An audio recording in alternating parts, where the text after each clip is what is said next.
Hello everyone and welcome back to TowerGate. It is TowerGate day number 937. October the 25th, 2019, Friday. Thank you so much for tuning in. Okay, we have a lot to talk about today, so let's get right to it. Okay, so the Inspector General has sent a letter to the Senate Judiciary and Oversight Committees, the heads of the Senate Judicial and Oversight Committees. That would be Ron Johnson and Lindsey Graham, to advise them that the IG report is currently going through the classification and marking process. He notes that it is a very long report, and but it's going along the way it normally does. It just happens to be a long report. He also says in here that he expects that there will be limited redactions, and they're putting the time frame now to be somewhere after Thanksgiving. Now, just a couple thoughts on this.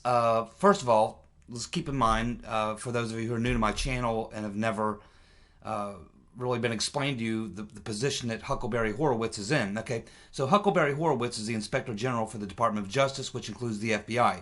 His job is to protect the integrity of the institution. In other words, I best describe him as a custodian, the cleanup man. He comes in and cleans up the messes. Whenever the DOJ or the FBI get caught with their hand in the cookie jar, or when they get caught knocking over the glass of milk at the table, making a mess, it is Horowitz that they call in to clean up the mess. He's another layer of bureaucracy to perform cover-up operations when the spokesperson for the departments can't put out the fires on their own. They need some help. They call in the custodian, Huckleberry Horowitz. Now, this is the same guy who, remember, showed us all the texts between Peter's been stroking us and Lisa Page, and then told us that, yeah, I detect some political bias, but I don't think it affected the investigation. Okay, so that's what I'm talking about. You know, I mean, he knows he couldn't cover up what they said in the texts, so he admits to that, but then he concludes that, you know, their intentions were not what they appear to be. In other words, don't believe what you see, is pretty much what he tries to say. And it works because it goes out to the media, they repeat it, then the politicians come out and give it the endorsement, the thumbs up, say what a wonderful guy that Huckleberry Horowitz is, how honest and trustworthy, how he's been approved by Republicans and Democrats, how he's a straight shooter, and the whole 9 yards. And then the fire is put out, everyone forgets about it, and we move on to the next conspiracy. So this is what typically happens with the Inspector General, Huckleberry Horowitz. But in this particular situation, he's got a little problem. Actually, he's got a big problem, and his name is Attorney General Barr. Because Attorney General Barr is personally deeply involved in this investigation, and he already has been looking into it for quite some time himself, and has been following it for quite a long time, Huckleberry Horowitz is not really going to be able to cover up a lot of things unless Barr is willing to go along with that, or as part of the plot to cover up things. Now, at this point, it appears that Barr is a straight shooter. We don't have any reason to believe he is not. He is certainly going places in this investigation we never thought he would go. So I'm more than 50-50 convinced that Barr is pretty much a straight shooter, as is Durham, and that they are going to get to the bottom of things and will probably tell us, for the most part, the truth. So Huckleberry Horowitz cannot produce a report, give it to Barr, and then have Barr read it and go, well, this is bullshit. Okay? This is bullshit. So Huckleberry Horowitz doesn't have Rod Rodenstein sitting there who will help him cover up the crimes. He's got another situation. So it's very tricky for Huckleberry Horowitz right now, because he has to try to put out the fire, but at the same time he's got his boss Barr, who is going to be the guy who reads the IG report, and he's probably Huckleberry is not going to be able to fool Barr. Barr knows too much about what happened, and he's been around too long to bullshit him. So Huckleberry Horowitz is in a difficult position, and therefore he is probably going to have to get pretty damn close to telling the truth. Now, the fact that they're talking about it being pushed back until after Thanksgiving tells me it's probably good news, because when does the government like to release information that's damaging to them? Well, they like to do it on a holiday, particularly a 3-day holiday weekend or 4-day weekend, or a time when people are generally not focused too much on these types of things. So I expect that the Huckleberry Horowitz report will probably come out over Thanksgiving Day weekend, or it will come out probably during Christmas week, possibly Christmas Eve or Christmas Day or something. It will likely come out on somewhere around the Thanksgiving or Christmas holiday, and that is a good thing. That means that it's damaging enough that they want it to get as little play as possible. So I think that that's probably good news, and we'll just have to continue to follow this. But it certainly looks like that's the plan. And generally, I wouldn't have much confidence in Huckleberry Horowitz, but I do have some degree of confidence in Barr, and it's likely that because Barr is there, Horowitz is not going to be able to run much of a cover-up. He's probably going to have to get pretty close to telling the truth, and the fact that it's going to come out during a holiday time tells me that it's going to be something fairly damaging, and it's likely going to inspire Barr and Durham to probably, I would think, file charges against those who signed off on those faulty FISA warrants based on unverified information. Because let's face it, we know what's basically going to be in the FISA report. We basically know that. Now, Horowitz is also looking into other things as well. Beyond that, it's not just the FISA, it's some other things as well, which Barr is also looking into. But ultimately, I think it's going to be very, very difficult for, just based on what we know so far, to try to clean up that mess.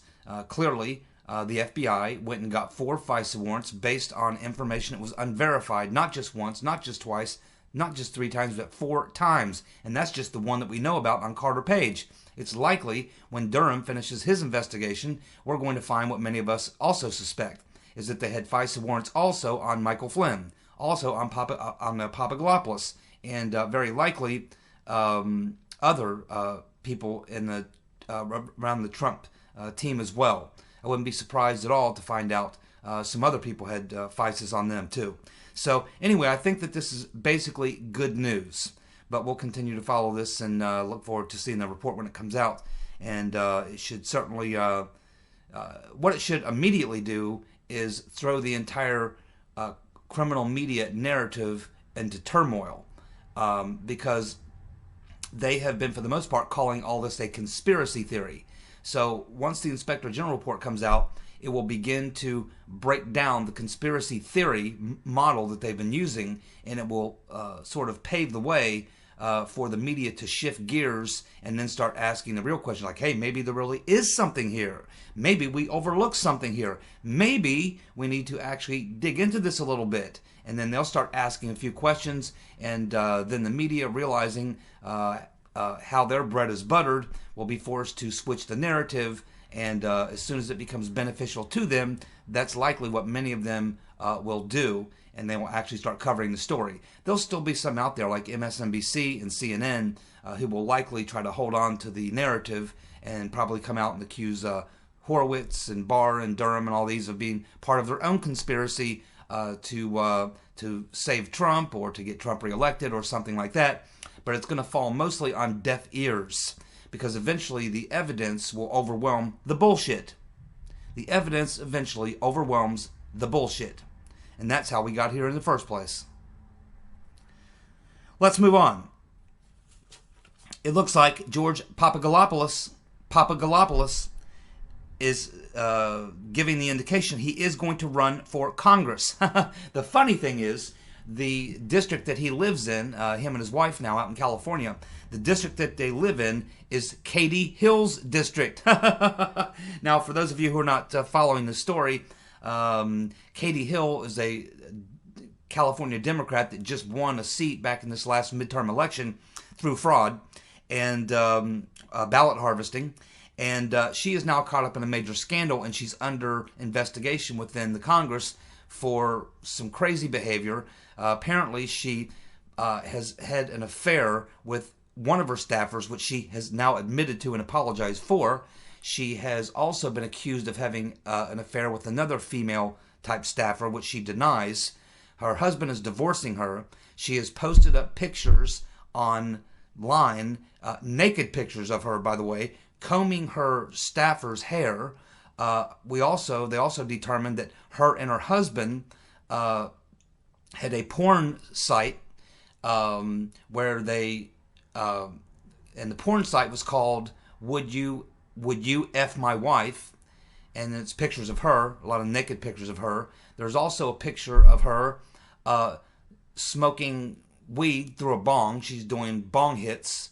And another one that shows a Nazi tattoo on her leg. So these are not good things. Obviously, if you're a politician, of course, she's a California politician, so that's probably perfectly okay.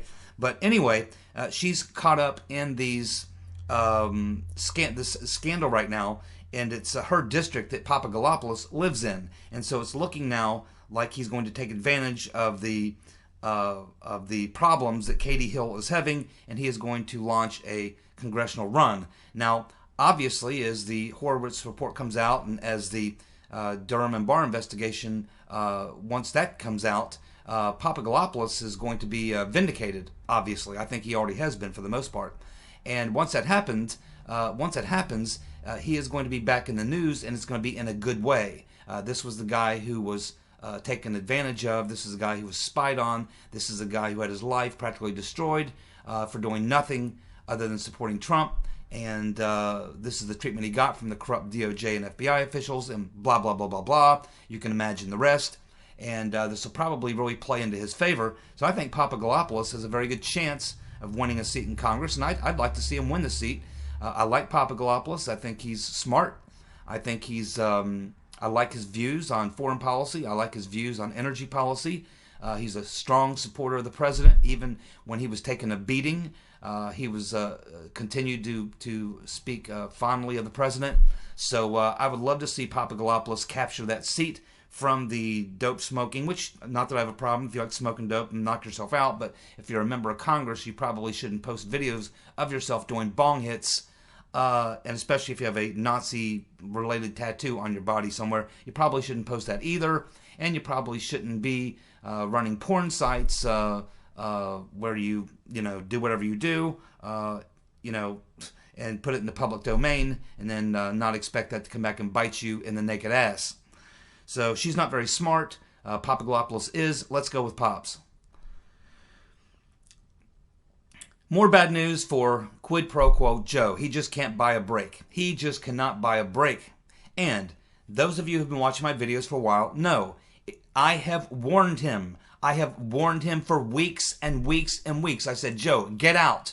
Get out of the race now. Joe Biden, quid pro quo Joe, stands between Hillary and her power. You don't want to be between Hillary and her power. She will destroy you. She will destroy you. That's the message I've been trying to send to quid pro quo Joe. You're in Hillary's way, and she will destroy you. You would be better off just to retire. You got millions of dollars. Your boys got millions of dollars from all the corrupt activities you guys made out. You played the game in Washington for 35 years. You made out like a bandit like most of the rest. You pretty much would have got out of it unscathed and lived a very high life for the rest of your life had you not gotten in the way of the rotten Reverend Clinton between her and her power. But because you have, you're now in danger. And that's why I've been saying for weeks and weeks and weeks, Joe, get out. Get out. Because if he doesn't, she will destroy him. She will destroy quid pro quo Joe. She doesn't care. He's in her way. That's why I've been saying, get out. The rotten Reverend Clinton has many, many weapons. Many weapons. And it looks like she's just deployed her latest weapon because quid pro quo Joe ain't getting the message. If he were just a little smarter, he would figure out who's behind this. And he would get out. But for some reason, he's not. So it looks like now Anita Hill is ready to hold Joe Biden accountable. She says she's ready to hold Joe Biden accountable for how he treated her during the Justice Thomas confirmation hearings. Yep, I don't know if you remember all that. I remember it quite well. I don't know. I personally don't think that Biden did anything particularly wrong, in my opinion, at that time. But if you're on the left, you would look back on it and say, well, Biden didn't come out and defend Anita Hill, and he didn't defend her really, but he didn't try to go after her either. I mean, I don't know that he did anything particularly wrong, but if you're a Democrat, that's not what you wanted to see. And if you go back and watch his comments during those hearings, it doesn't work in the modern Democratic Party. Back then it was fine. Today it doesn't pass muster. So the Right Reverend Clinton is now deployed another weapon. Maybe he'll get the message this time, because Anita Hill is a black woman with an attitude and set on revenge, and she's got her sights set on quid pro quo Joe. Get out, Joe. Get out. Apologize to Anita Hill and then go away. Otherwise, the Right Reverend Clinton will destroy you. How much pain do you want? How much is it going to take to get you to go away? Because the Rotten Reverend will drop all the pain you can handle and more. You're no Donald Trump. Speaking of Donald Trump, President Trump has canceled the New York Times, Washington Post across all federal agencies. This, of course, will save taxpayers thousands of dollars and will prevent the spread of fake news. Good job, Mr. President. Should have done it sooner. Uh-oh. We're back with more bad news for quid pro quo Joe. More bad news. This time it's a video, and this time it's from Jack Posobiec. And, of course, what this is this is a video, and this one here is really, really a ball buster. Here, this could be even worse than the Anita Hill thing, because this actually shows Biden from back during 1994, during the crime bill, when he was arguing for the crime bill. Remember, he co-wrote and primarily wrote the crime bill, which, of course, was signed into law by Slick Willie, and, of course, praised by his wife, the Right Reverend Clinton, at the time. And then she had to try to explain that back in 2016, and that's one reason why she didn't do very well with black voters, is because her explanation for being a supporter of the crime bill that her husband signed never really flew with black voters in a lot of cases. And but now there's video, and this video, I haven't seen this video in a long time, but yeah, it's pretty damning when you watch the diatribe that quid pro quo Joe breaks into as he is describing how, remember, the 1994 crime bill specifically targeted young black men. That was what the 1994 crime bill was meant to do. Young black men. And so he makes a series of comments that back then were certainly passable. But today, especially in the Democratic Party, you absolutely cannot say that you will be destroyed immediately. And so they've got this tape, and Posobiec's got it up. I'm sure it will go viral in the very near future. And there is a line in there where Biden does say, quote, "We have to take them out of society. We have to take them out of society." He's talking about young black men. So, like I said, Joe, get out. Get out. Very interesting interview with Steve Forbes. Steve Forbes telling Fox that impeachment is not going to happen. I pretty much agree. Well, it's not going to be successful. Let's put it that way. I'm not so sure it's not going to happen. I just don't think it will be successful. So Steve Forbes said, impeachment's not going to happen, but he says, watch out for the AG Barr report. He says it's going to dominate the news, and it's going to be a big, big scandal. Yep. Now, maybe he knows Barr. I don't know. But, yeah, I mean, the biggest. Talk about scandals. A big scandal. If Barr tells the truth and Durham gets to the bottom of it, and they actually tell the truth about what really did happen, yeah, big scandal is probably not quite the word for it. It would be something more along the lines of epic, of biblical proportions. The greatest criminal conspiracy in the history of the planet, most likely. The biggest government conspiracy, probably. Certainly ranks up there with the Kennedy assassination, I would say. But they got away with the Kennedy assassination. I don't think they're going to get away with this one. Not completely.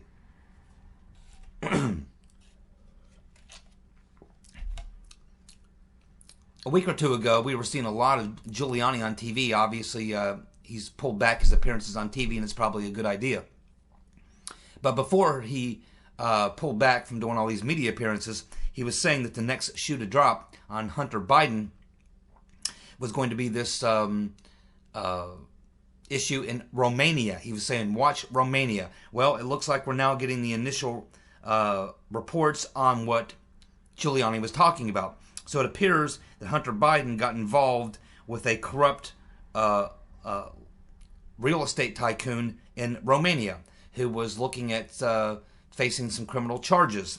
And so what they did is he hired Hunter Biden as his lawyer. Hired Hunter Biden as his lawyer, and that scared off the wolves. So that's the long and short of the story. The Romanian real estate guru is named Gabriel Popoviciu. Popoviciu. So if you want to Google that up, I'm sure you can find all sorts of information on that. We'll be watching this story, of course, as it develops over the next few weeks. It's just another problem that Hunter Biden has. In addition to the most recent problem that we haven't even talked about, which is he has now agreed to take a paternity test to determine if some child of some woman is his. He's also got some issues with the paternity suit. I'm not sure what that's all about, but apparently he's a deadbeat dad on top of that. So that's what's very interesting about that, is that if either of these two things end up finding their way into a courtroom, likely what will happen is almost always happens in a courtroom in one of these types of cases, because the woman, if it turns out that Hunter Biden is the father of the baby, that he is going to have to be making restitution, financial payments and things and such. And that will require that he produce financial statements showing what his assets are and his income. And that is a way that you would get to see Hunter Biden's financial stuff being made public, because this is a civil court hearing that would be in the public domain. So it looks like if this continues on the course it's going now, in the next couple of months, we're probably going to see Hunter Biden's financials made available through the federal record system, which of course reporters will be all over that just as soon as that happens, and we're going to find out how much money he has and where that money comes from. My guess is he won't enjoy that.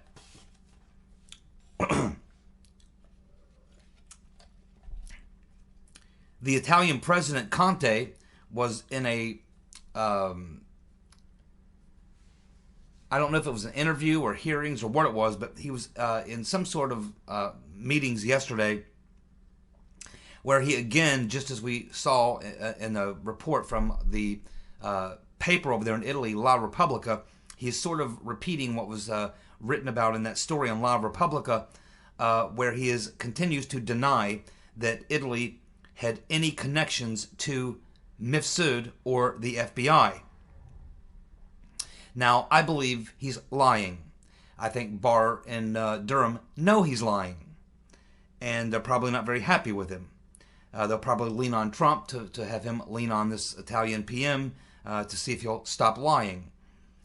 He also says, though, this is something new, he says that in his two meetings with Barr and in the two meetings with Barr and Durham, there was only information exchanged, no documents or other material. No documents or other material.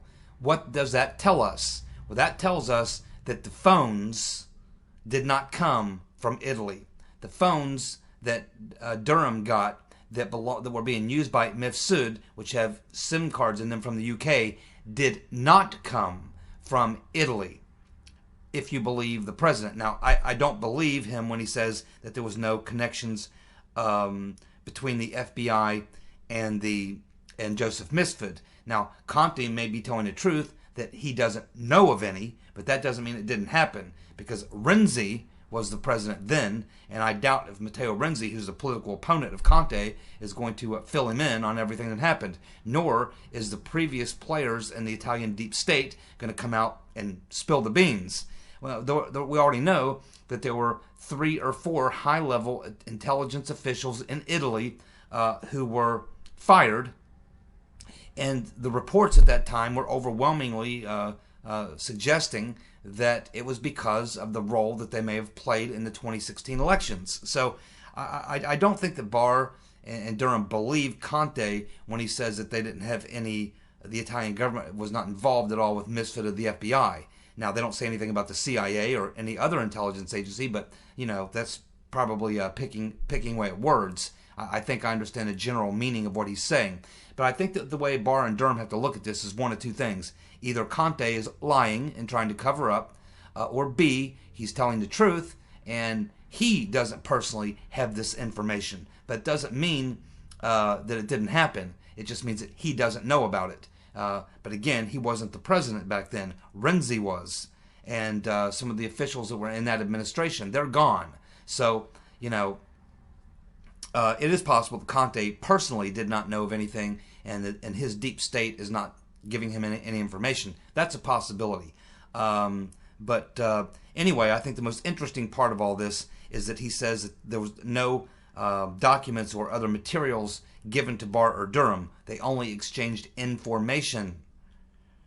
So anyone, I guess that kind of shoots down the theory that the phones that Mifsud was using were given to them by these Italian officials. Apparently that is not where those phones came from, which supports the theory I had, which is that they had gotten these phones prior to the Italy visit, and it's what they learned from those phones that made them want to go to Italy. That's what I think. I think the phones, they probably either got them within the DOJ or FBI, or they got them from the UK. That's what I think.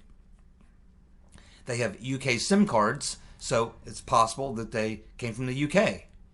Or they could have been held within the property of the DOJ or FBI if they were, in fact, phones that the FBI had, that they allowed, or the CIA, could be the CIA as well. But the CIA generally doesn't, they're not that stupid usually. The CIA does not like to leave their own fingerprints on any of that type of stuff. They usually use proxies. If the CIA wants to give somebody phones, they don't go get CIA-issued phones. They go to another government agency, the State Department, the Defense Department. Maybe they'll use a private citizen. Maybe they'll use a private contractor. They'll use a third party, a foreign government. The CIA is very, very funny about the way they do this kind of stuff. They don't like to leave their fingerprints behind. They don't like to leave breadcrumbs. They generally get rid of loose ends, if you know what I mean. And speaking of loose ends, we're also learning from this story from Italian President Conte that he says that he doesn't know where Mifsud is, and apparently Mifsud has gone missing again. It's like the second or third time he's gone missing. We had some reports, the Daily Beast was reporting that Barr and Durham may have even spoken with Mifsud. I don't know. I'm kind of doubting that. But if they did, then he's probably in the witness protection program, and that's why he's disappeared. One of two things. Either Barr and Mifsud, or Barr and Durham did actually speak with Mifsud, and he's now getting government protection, and that's why he's disappeared, or he's a loose end that had to be taken care of, if you know what I mean. Which means we'll never hear from Mifsud again. He's likely fish food. If he didn't talk to Barr and Durham and ask for protection, he's probably, fish food. And we'll never hear from him again. He's a loose end. Intelligence agencies do not like loose ends. They usually get rid of them. Just ask Lee Harvey Oswald. Well, the Reverend Clinton's closest aide, Philip Raines, who's an idiot, is again going on TV, and he's saying that, I think it was on Tucker Carlson, and he said that the Rotten Reverend Clinton is leaving the door open. Right. Isn't it funny how about a day or two after the 2016 election, I said the Rotten Reverend Clinton would absolutely run again in 2020. And for a long time, I had to endure. Now it's been over 2.5 years of hearing people say, oh, the Rotten Reverend Clinton, she's never going to run. Hillary Clinton will never run. She'll never run. And she may not now. I don't know the way things are going. But she's going to make every effort possible to run again. Believe me, no matter what she has to do, she's going to make every possible effort. Now keep in mind what her plan is. Her plan is not to run against Trump. She knows she can't beat Trump. She wants to run against Pence because she thinks that Trump will be gone. So that's her plan, is to get rid of Trump through whatever means necessary, and then to run so that she can run on the idea that, we made a mistake in 2016. It was a mistake, but I forgive you. Now you can all vote for me, and I can have what's rightfully mine. And she'll be brought into the campaign by the Draft Hillary campaign. And, of course, as we saw, just as I said, after she gave that little speech out there in Portland in that Q&A, the very next day, and now it's been 2 days now, what are you seeing? An avalanche of stories about the rotten Reverend Clinton and the whole 9 yards. So it's just, it's kind of nice to be somewhat vindicated. But, I think there's still a decision to be made. I don't think she's 100% ready to jump in. I think that she's probably told big donors and other people that probably, if you want me to run, you got to get rid of Trump. So get rid of Trump and I'll run. I think that's probably what she's got hanging over people's head. Okay, let's see. Yes, the House leaders have sent a letter to the bug-eyed fool, the pencil-neck geek, Adam Schiff for brains, and demanding that the whistleblower, the fake whistleblower, testify. Now, of course, that's not going to happen. Schiff is not going to produce the whistleblower at all, or anyone else for that matter. But it is good to see them fighting back, and this is what they need to do every single day. They need to be harassing and doing everything they can to hinder the bug-eyed fool's so-called inquiry for impeachment. They need to do whatever they can to disrupt it, dismantle it, discredit it, everything that they can do. And so this is just another good move on their part. They need to continue this, and it's sad that it has to happen, but this is what they need to do every day. There has to be some pushback here, and they need to keep pushing back very hard, and they need to keep getting the information out there about what's being done here. And so you got to credit Jim Jordan, Mark Meadows, and some of the others who are definitely in the game. What would we do without them? I'm telling you. So Lindsey Graham got together with Twitch McConnell, and they did agree to do this resolution. And of course, there's two different stories out there reporting. There's one story saying that there were 46 Republicans in the Senate, 46, who signed on to the resolution which condemns the Pelosi-Schiff Star Chamber impeachment fiasco. And there's another story that says 41 Republicans have signed on to condemn Pelosi-Schiff Star Chamber impeachment fiasco.